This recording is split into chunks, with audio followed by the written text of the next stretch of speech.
Mga taga-Roma Kapitulo 3. Kung gayon, paanong nakakalamang ang Hudyo sa hindi Hudyo? Ano ang kabuluhan ng pagiging tuli? Napakarami. Una sa lahat, ang mga Hudyo ang pinagkatiwalaan ng mga mensahe ng Diyos. Ano nga kung hindi naging tapat ang ilan sa kanila? Ang ibig kayang sabihin yun ay hindi na rin tapat ang Diyos. Hinding-hindi. Ang Diyos ay tapat at totoo kahit na sinungaling pa ang lahat ng tao. Ayon nga sa nasusulat, upang kilalanin kang matuwid sa iyong mga salita, at maneg ka kung hahatulan ka na. Ngunit kung ang kasamaan natin ay nagpapakilala ng katarungan ng Diyos, masasabi ba nating hindi siya makatarungan dahil tayo'y pinaparusahan niya? Ganyan ang pangangatuwiran ng tao. Hinding-hindi. Kung hindi makatarungan ng Diyos, paano niya hahatulan ang sanlibutan?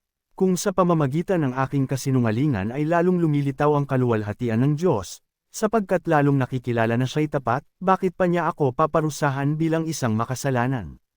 Kung gayon, bakit nga hindi natin sabihin, gumawa tayo ng masama kung mabuti naman ang magiging bunga noon?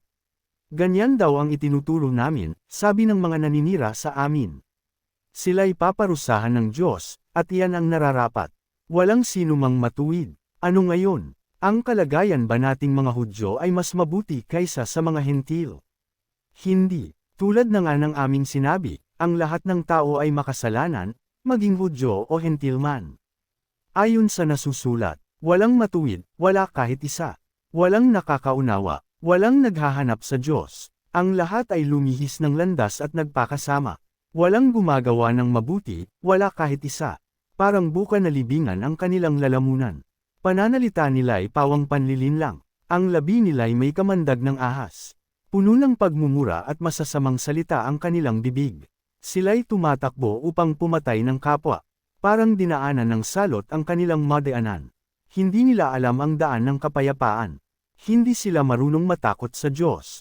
Alam natin na anumang sinasabi ng kautusan ay sinasabi sa mga nasasakop nito upang walang may dahilan ang sinuman, at dahil dito'y mananagot ang lahat sa Diyos.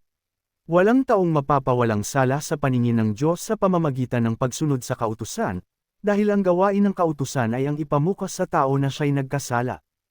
Ang pagpapawalang sala ng Diyos sa tao.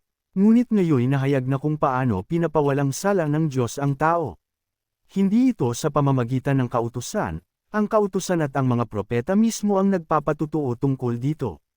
Pinapawalang sala ng Diyos ang lahat ng sumasampalataya kay Jesu Kristo, sa pamamagitan ng kanilang pananalig sa Kanya, maging Hudyo man o Hentil. Sapagkat ang lahat ay nagkasala, at walang sinumang nakaabot sa kaluwalhatian ng Diyos. Ngunit dahil sa Kanyang kagandahang loob, sila ay pinawalang sala na niya sa pamamagitan ni Kristo Jesus na siyang nagpapalaya sa kanila.